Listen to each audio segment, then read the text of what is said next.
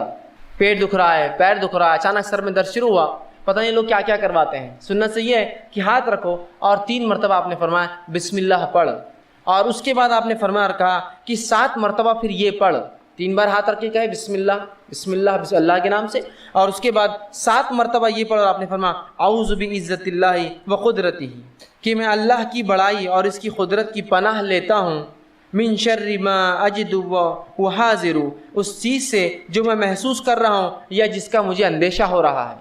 تو 3 بار پہلے بسم اللہ کہے اور 7 مرتبہ یہ دعا پڑھے، تو رسول اللہ فرماتے ہیں اللہ رب العزت اس کو جو ہے شفا دیتا ہے۔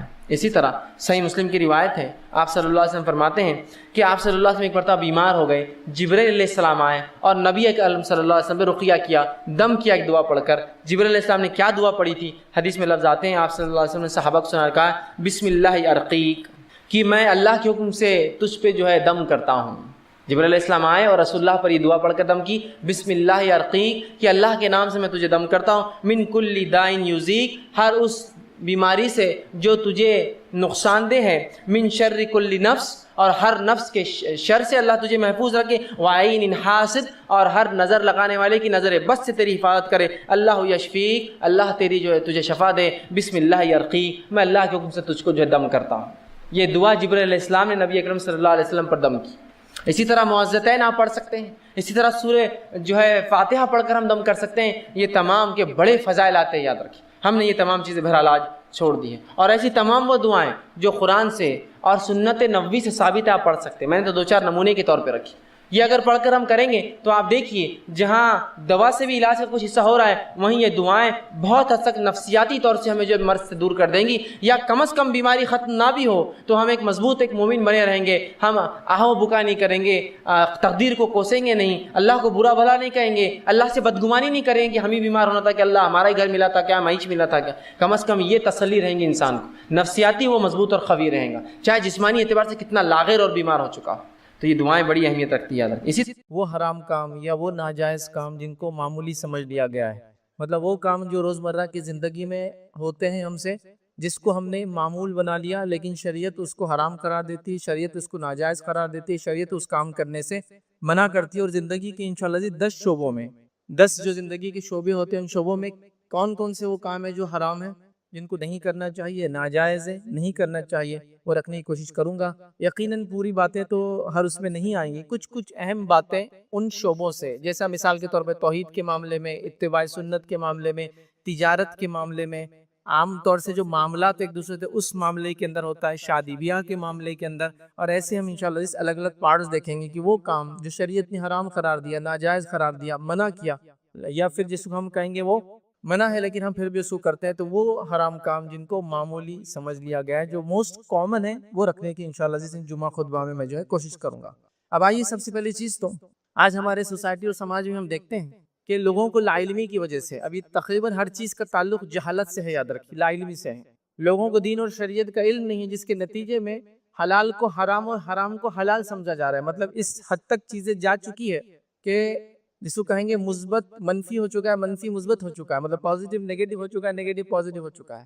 مطلب سماج نے برائی کو ایسے قبول کر لیا، ایسے پی گئے کہ جو حرام ہے وہ حلال نظر آنے لگ گیا ہے، بلکہ ایسا لگتا ہے یہ وے آف لائف ہے، زندگی جینے کا یہ طریقہ ہے، اگر اس پہ نہیں چلیں گے تو کیسے جئیں گے زندگی۔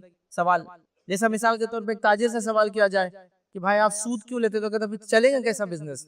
لاجیکل کوشچن ہے، چلے گا کیسا پھر بزنس؟ صحیح بات ہے، تو مطلب سوال یہ آتا ہے، اور جھوٹ بولنا حرام ہے لیکن پھر مال بکے گا کیسا جھوٹ بولے بغیر؟ کیسے ہو سکتا ہے یہ؟ مطلب حرام کو جینے کا طریقہ بنا لیا گیا ہے، بلکہ سوال کیا جا رہا ہے اگر ایسا نہیں تو پھر کیا؟ آپ دو الٹرنیٹو ہونا یہ چاہیے تھا کہ میں کہوں شریعت نے حرام قرار دیا، الٹرنیٹو میں ڈھونڈوں کہ جھوٹ کے علاوہ کیا کر سکتا ہوں بیچنے کے لیے، لیکن اب کیا ہو رہا ہے، نہیں اب تم بولو، اگر ایسا نہیں تو کیا کر سکتے ہیں، فلاں نہیں تو کیسے کر سکتے ہیں۔ اور کبھی کبھار تو بات اس لیول تک چلے جاتی ہے کہ لوگ کہتے ہیں پھر دنیا چلیں گی کیسے اگر ایسا نہیں کریں گے تو؟ سبحان اللہ، جیسا اگر بے پردہ عورتیں نہیں ہوں گی تو پھر رشتے کیسے آئیں گے ان کو، بچیوں کو؟ سبحان اللہ، ایسے بھی رشتے آتے ہیں لوگوں کو بے پردگی سے. یہ طریقہ تو کبھی بھی جو ہے مسلمانوں کا اور اچھے لوگوں کا بھی نہیں رہا. مسلمان تو دور کی بات، اچھے لوگ، تہذیب یافتہ لوگ بھی کبھی نہیں سوچتے کہ بچی کو دیکھیں گا تو پھر پسند کریں گا. وہ آ کے دیکھے الگ بات ہے، لیکن بغیر برقعے کریں گے تو زیادہ سے زیادہ لوگ دیکھیں گے اسکول کالج راستوں میں تو رشتے جل جائیں گے. سبحان اللہ. تو ہم نے حرام کو حلال بنا دیا اور حلال کو حرام بنا دیا اور حرام پر سوال کر رہے ہیں. ایسا نہیں تو پھر کیا؟ What next? مطلب اس کا الٹرنیٹ کیا ہے؟ یہ بہت خطرناک فیز ہو چکا ہے یاد رکھیے، بہت خطرناک. مطلب ایک تھا کہ غلط کو غلط مانتے ہوئے غلط کرے تو سمجھ نہیں آتا، غلط کو بتاتے ہوئے کہ یہ صحیح ہے سوال کیا جا رہا ہے پھر صحیح اس کے علاوہ کیا ہو سکتا ہے پھر صحیح، اگر یہ آپ غلط بول رہے تو اس درجے تک ہم پہنچ چکے. یہ سب سے بڑی قباحت کی اور برائی کی بات ہے. اسی طرح یاد رکھیے آج سماج میں حرام کو زندگی جینے کا طریقہ سمجھا جا رہا ہے، ناجائز چیزوں کو زندگی جینے کا طریقہ سمجھا جا رہا ہے. کچھ مثالیں بہرحال میں نے اپنے اس میں دے دی یاد رکھیں. اسی طرح لوگ حرام کیوں کرتے ہیں؟ کیا وجوہات ہوتی ہے کہ حرام کرنے کی یا شریعت نے جس چیز کو منع کیا؟ ان کی کچھ اہم وجوہات میں سے 2-3 وجہ جو مجھے پتا چلی. پہلی یہ کہ جہالت، لوگوں کو علم ہی نہیں کہ حلال کیا حرام کیا ہے، تو اس وجہ سے شاید وہ کر لیتے ہوں گے. دوسری وجہ یہ ہے کہ چلتا ہے یہ جینے کا طریقہ ہے، سب کر رہے ہیں تو چلتا ہے پھر، تو یہ بھی ایک معاملہ ہے، یہ بھی ایک وجہ ہے حرام کرنے کی.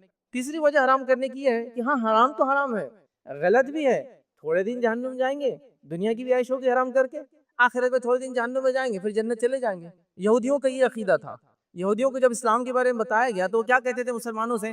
ہم چند روز جہنم میں جلیں گے پھر نکل کے چلے جائیں گے. مطلب جو ہم گناہ کرتے ہیں، حرام کاری کرتے ہیں، انبیاء کو قتل کیا، ان کا خون بہایا، ان کو جھٹلایا، چند روز جہنم بھگتیں گے اور چلے جائیں گے. کہ اللہ رب العزت نے قرآن کے اندر فرمایا اور کہا جہنم کی حفاظت کے لیے 19 فرشتوں کو منتخب کیا ہے. یہودی اس کا معنی جانتے تھے کیا ہے 19 فرشتوں کیوں منتخب کیا؟ تو وہ کہتے تھے ہم تو سمجھے نا، مطلب ہم جہنم میں جائیں گے بھی تو چند دن اور جلیں گے، آ بھی جائیں گے جنت. تو کچھ مسلمانوں کا بھی عقیدہ ہے تھوڑے دن جہنم میں جلیں گے حرام کر لے تو اس سے زیادہ کیا، لیکن دنیا کی بھی عیش، آخرت کی بھی عیش. دیکھو یہاں حرام کو حلال کر کے عیش کر لی، تھوڑے دن جہنم میں چلے گئے، اس کا بدلہ مل گیا، اب جنت میں چلے جائیں گے. تو یہ غلط فہمی بھی شاید وجہ ہوتی ہے. تو یہ 2-3 غلط فہمیاں مجھے نظر آئی، شاید ان وجوہات کے بنیاد پر مسلمان بھی حرام کو حلال اور حلال کو حرام کے درجے تک سمجھنے لگ گئے. یاد رکھیے. اسی طرح یاد رکھیے یہ اللہ رب العزت کا فضل و جود اور کرم ہے کہ اس نے حلال کیا اور حرام بتا دیا. اور حرام یاد رکھیے اس میں نقصان ہے، اس لیے اس کو حرام قرار دیا گیا. مطلب حرام کو ایسی چیز بھی نہیں کہ آپ کو فائدہ دے رہی ہے اور اس کو منع کیا گیا. حرام آپ کو نقصان دیتا ہے، لیکن آپ یہ سوچ سکتے ہیں ٹیمپرری تو فائدہ ہوتا ہے اس سے. جیسے کہ نشہ کر لوں تو ٹیمپرری بڑا مزہ آتا ہے عارضی طور سے، سمجھ رہے آپ؟ لیکن اس کا پرابلم کیا معلوم آپ کو؟ آپ تھوڑا پیئیں گے مزہ آئے گا، پھر مزہ چلے جائیں گا، پھر زیادہ پیئیں گے پھر مزہ آئے گا، پھر مزہ چلے جائے گا، پھر زیادہ پیئیں گے پھر مزہ آئے گا، پھر مزہ چلے جائیں گا. تو حرام کی لذت ایک حد کے بعد ختم ہو جاتی ہے، پھر مری جائیں گے. اس سے زیادہ پیئیں گے تو پوائزن ہو جائیں گا نشہ.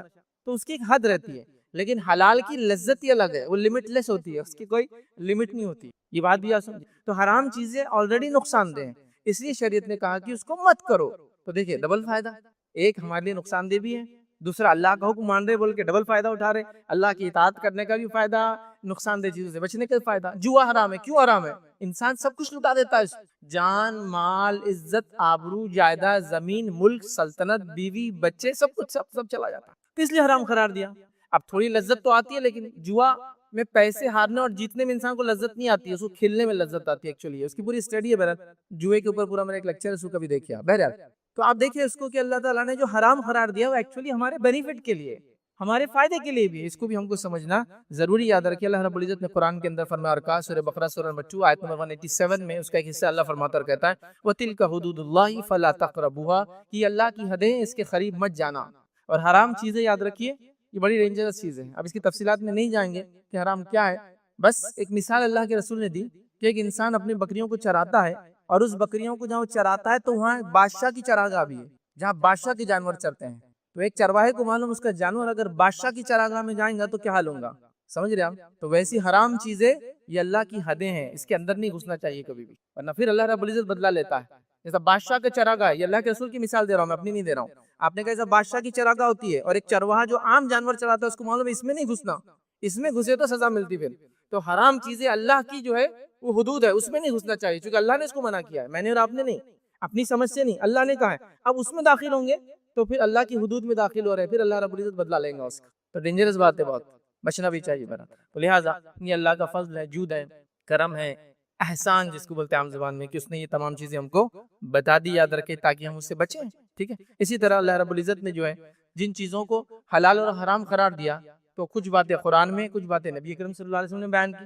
اللہ رب العزت قرآن میں بیان کرتا اور فرماتا ہے سورہ نمبر 7 سورہ اعراف اور اس کی آیت نمبر 157 میں اللہ فرماتا اور کہتا ہے وَيُحِلُّ لَهُمُ الطَّيِّبَاتِ وَيُحَرِّمُ عَلَيْهِمُ الْخَبَائِثَ کہ نبی اکرم صلی اللہ علیہ وسلم جو بھیجے گئے لوگوں کی طرف ان کے مشن میں جو ایک کام کرتے وہ کام یہ کرتے ہیں کہ طیبات کو ان پر حلال کرتے ہیں، پاکیزہ چیزوں کو ان پر حلال کرتے ہیں، وَيُحَرِّمُ عَلَيْهِمُ الْخَبَائِثَ اور ان پر ناپاک چیزوں کو، گندی چیزوں کو، پلیت چیزوں کو، بیکار کی چیزوں کو حرام قرار دیتے ہیں۔ تو یہ آیت بھی یہ بتا رہی ہے کہ حلال چیزیں طیب ہے اور حرام چیزیں خبائث سے ناپاک ہے، گندی ہے، بری ہے، تو لہٰذا ہم کو جو حرام سے روکا گیا وہ ہمارے ہی فائدے کے لیے، اس بات کو ہم ذہن نشین کر لیں اور کبھی بھی حرام کی طرف جانے کی کوشش ہم نہ کریں۔ یاد رکھیں یہ بڑی اہم چیز ہے، یاد رکھیں یہ بڑی اہم چیز اور اس کو سمجھنے کی ضرورت ہے۔ یاد رکھیں اس کو جب نہیں سمجھتے تو سارے مسائل اور پرابلم چالو ہوتے ہیں۔ آئیے نبی اکرم صلی اللہ علیہ وسلم نے اس بات کو ایک حدیث کے اندر اس طرح سے فرمایا اور یوں کہا، یاد رکھیں حدیث کے اندر کہ ایک انسان، ایک راستہ ہے، سیدھا راستہ ہے، اس راستے کے دونوں جانب جو ہے دروازے ہیں،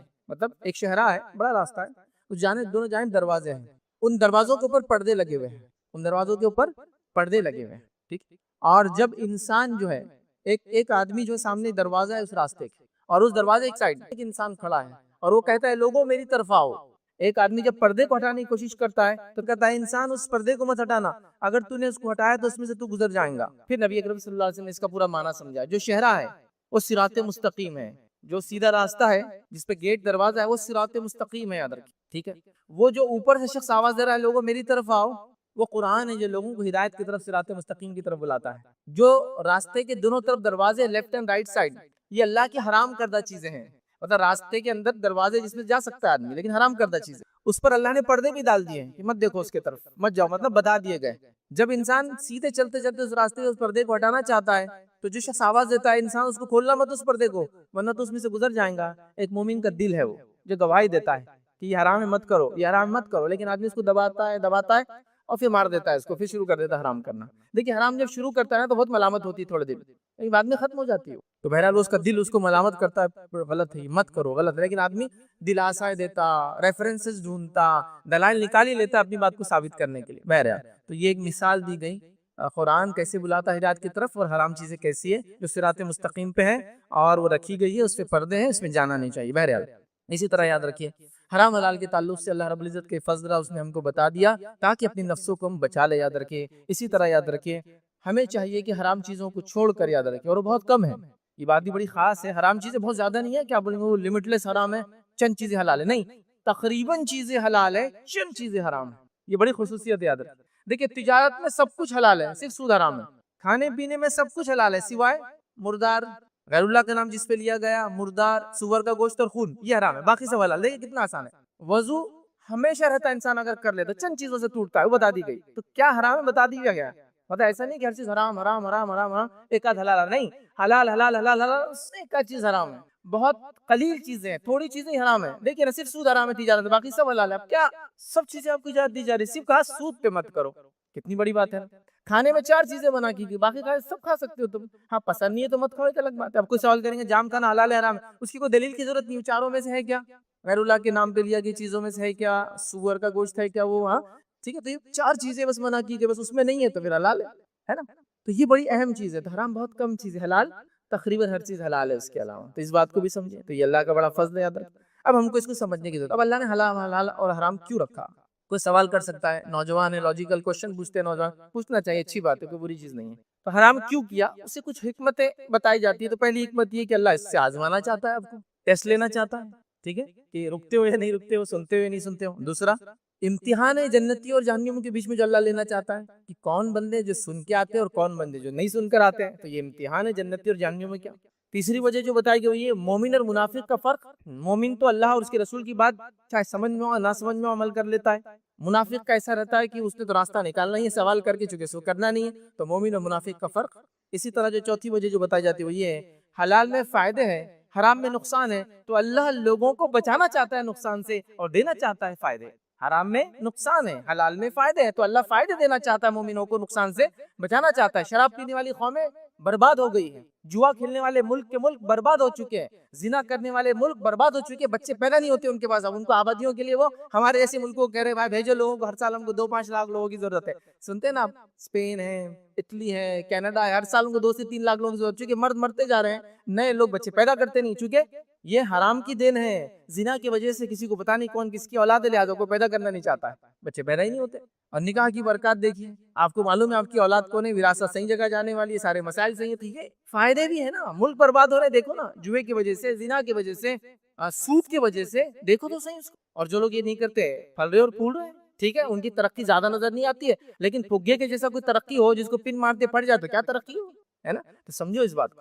تو اللہ تعالیٰ کیا چاہتا ہے, مومنوں کو فائدہ دینا اور نقصان سے بچانا چاہتا ہے. تو یہ بہرحال اس کی حکمتیں کچھ علماء لکھتے ہیں کیوں اللہ نے حرام کر دیا. اب چلیے آئیے, پہلا جو آج کا پوائنٹ ہمارا رہے گا, اس چیز کو سمجھنے کے بعد جو ہمارا ٹاپک تھا کہ وہ کام جو حرام یا وہ چیزیں جو ناجائز اور حرام ہے جس کو حلال یا معمولی سمجھ لیا گیا, مطلب کر رہے ہیں لوگ, ان میں آج پہلی چیز جو میں انشاءاللہ آپ کے سامنے رکھنے کی کوشش کروں گا, اور سلسلے وار ہم ایسا 10 پارٹ میں اس کو انشاءاللہ دیکھیں گے. وہ پہلا یاد رکھیں, نماز کے معاملے میں تھوڑے سی باتیں میں ایسے رکھوں گا, پوری نہیں, تھوڑی سی باتیں جو جائز نہیں ہے یا حرام ہے, جس کو معمولی سمجھ لیا گیا. لوگ اس کو زیادہ جس کو کہیں گے اس پہ نظر ثانی بھی نہیں کر رہے, کرتے چلے جا رہے ہیں. تو وہ کیا کام ہے جن سے ہمیں بچنا چاہیے.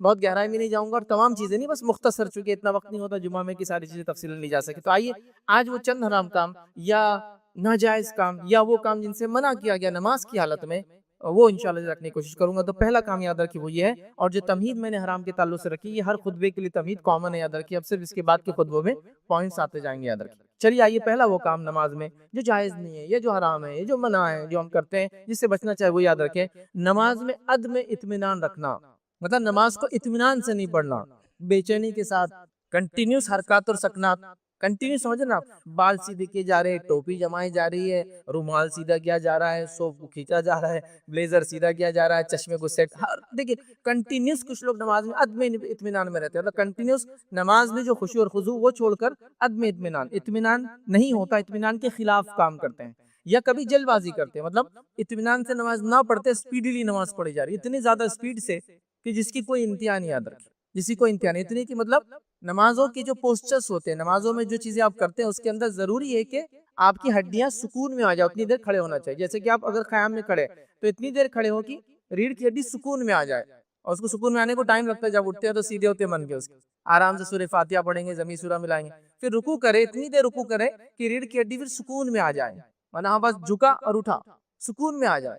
اس کے بعد پھر وہ کھڑا ہوا, اتنی دیر سکون میں کھڑا ہوا, سمیع اللہ لمن حمیدہ پڑھنے کے بعد کہ ریڑھ کی ہڈی سکون میں آ گیا. ہمارے پاس تو رکوع اور وہ جو کھڑے ہوتے ہیں اس میں قوما بولتے ہیں اس کو, بیچ میں قیام تو پہلا والا ہوتا ہے, لیکن بیچ میں جو کھڑے ہوتے ہیں سمے اس کو قوما بولتے ہیں. اتنا وہ کم ہوتا ہے کہ وہ دونوں ایک ساتھ ہو جاتے ہو, ایسا رکوع سے اٹھا اور پھر چلا گیا سجدے کے اندر, مطلب اس میں کچھ بھی ٹائم نہیں ملا کہ ریڑھ کی ہڈی سکون میں آئے.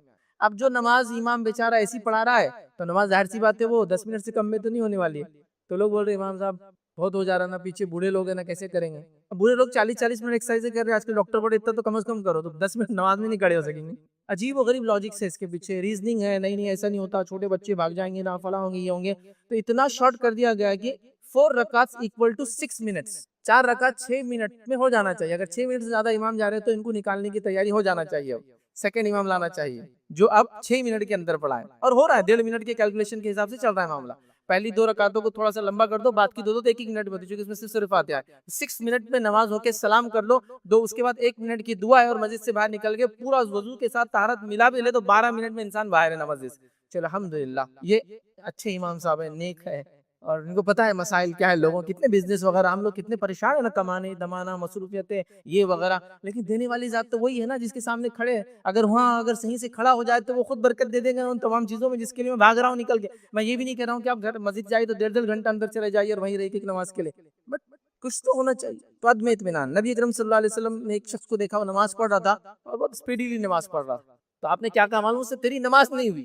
دیکھا اچھا, پھر اس نے اور 2 رکعت پڑھی, اس کے بعد پھر آیا کہا تیری نماز نہیں ہوئی. اچھا, پھر گیا 2 رکعت پڑھا, پھر آیا کہا تیری نماز نہیں ہوئی. تو کہا اللہ کے رسول اس سے اچھی نماز نہیں آتی مجھے, مطلب میں اب اس سے زیادہ اچھی نہیں پڑھ پاتا. پھر آپ نے کہا جب تو قیام میں کھڑا ہو سورہ فاتحہ پڑھ, جو قرآن تجھے یاد ہو پڑھ, پھر جب تو رکوع کر تو رکوع اتنی دیر کر, اللہ کی تسبیح بیان کر کہ ریڑھ کی ہڈیاں سکون میں آ جائے, ترتیب میں آ جائے. پھر تو اس کے بعد کھڑا ہو, اس کے بعد اتنی دیر کھڑا ہو کہ تو ریڑھ کی ہڈی سکون میں آ جائے. اس کے بعد تو سجدہ کر, اتنی دیر سجدہ کر کہ ریڑھ سکون میں آ جائے, مطلب سمجھے سب ہڈی الائن ہو جائے, آدمی ریلیکس ہو جائے. پھر اس کے بعد اٹھ, اتنی دیر بیٹھ دونوں سجدوں کے بیچ میں کہ ریڑھ کی ہڈی سکون آ جائے. پھر اس کے بعد دوسرا سجدہ کر, اتنی دیر سجدہ کر کہ ریڑھ سکون میں آ جائے. ایسے ہی تو پوری نماز کو دوہرا. پھر تو آپ نے کیا کہتے, تیری نماز ہی نہیں ہوئی. 3 بار پڑھا اس نے, 6 رکعت کا, نماز نہیں ہوئی, چونکہ وہ تیزی سے پڑھ رہا تھا. تو اب نماز کو اطمینان سے پڑھنا چاہیے. مجبوریاں ہیں، حالات وہ ایک الگ چیز ہے. ایکسیپشنل ہمیشہ ہوتا ہے، مطلب جس کو بولتے ہیں نا مستثنا کیسز ہمیشہ ہوتے ہیں، وہ چھوڑ دیں آپ، لیکن عام حالت میں تو نہیں ہونا چاہیے. تو کوشش کریں اطمینان ہو.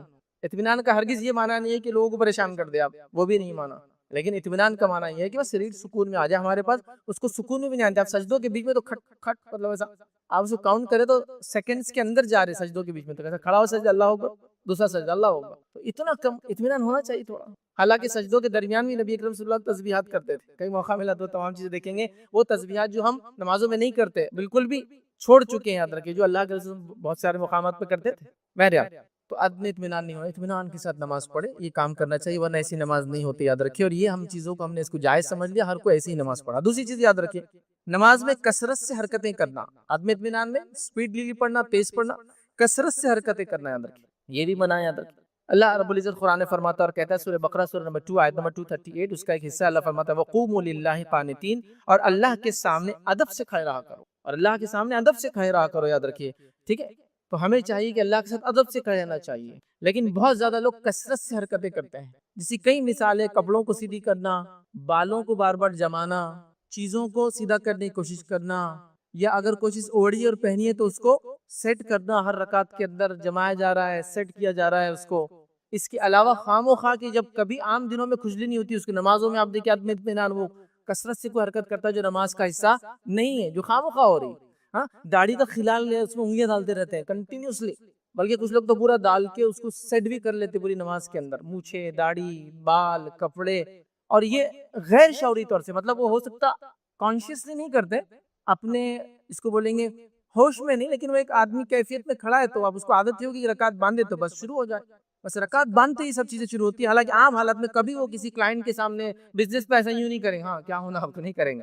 لیکن نماز میں آتے ہی دیکھیے عدم اطمینان اور اس کی مختلف حرکتیں، مطلب جس کو میں گنوا بھی نہیں سکتا ہوں، نیچے سے اوپر تک، چھوٹی سے بڑی تک، ایکسٹرا حرکتیں. کچھ تو مطلب اتنی زیادہ ایکسٹرا حرکتیں کہ وہ پارٹ ہی نہیں نماز کا، لیکن اتنا زیادہ کیا جاتا ہے کہ نماز کا پارٹ نظر آتی ہے. دیکھیے اب کرتا پاجامہ پہنا ہو، جب بھی رکوع سے اٹھتا ہوں وہ پارٹ ہے، مطلب وہ اس کو یاد بھی نہیں رکھنا، اس کو سیدھا کرنا ہے، وہ اس کا حصہ نہیں ہے نماز کا. کبھی ہو جاتا ہے، اب کٹک جاتا ہے، ٹھیک، ریگولرلی وہ عادت بن جاتی ہے. پھر ایک ٹائم آتا ہے وہ آپ اس کو سوچتے بھی نہیں اور کرنے لگ جاتے، مطلب وہ بغیر سوچے سمجھے ذہن عادی ہو جاتا ہے.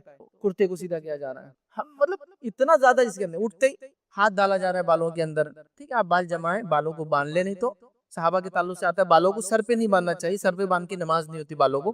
کسی کے بال بڑے پیچھے باندھ دے، پھر وہ باندھ لے، کچھ لگا لے اس کو پیچھے کرنے کے لیے. ٹھیک ہے، بڑے بال ہے تو مرد بھی کر سکتے ہیں، خواتین کو تو کرنا ہی آتا ہے کہ سامنے نہیں آ رہا، کیونکہ پھر وہ آدمی پیچھے کرتا ہے اس کو اٹھتے وقت، تو وہ سب کرے نا، تو وہ ایک عادت ہو جاتی ہے.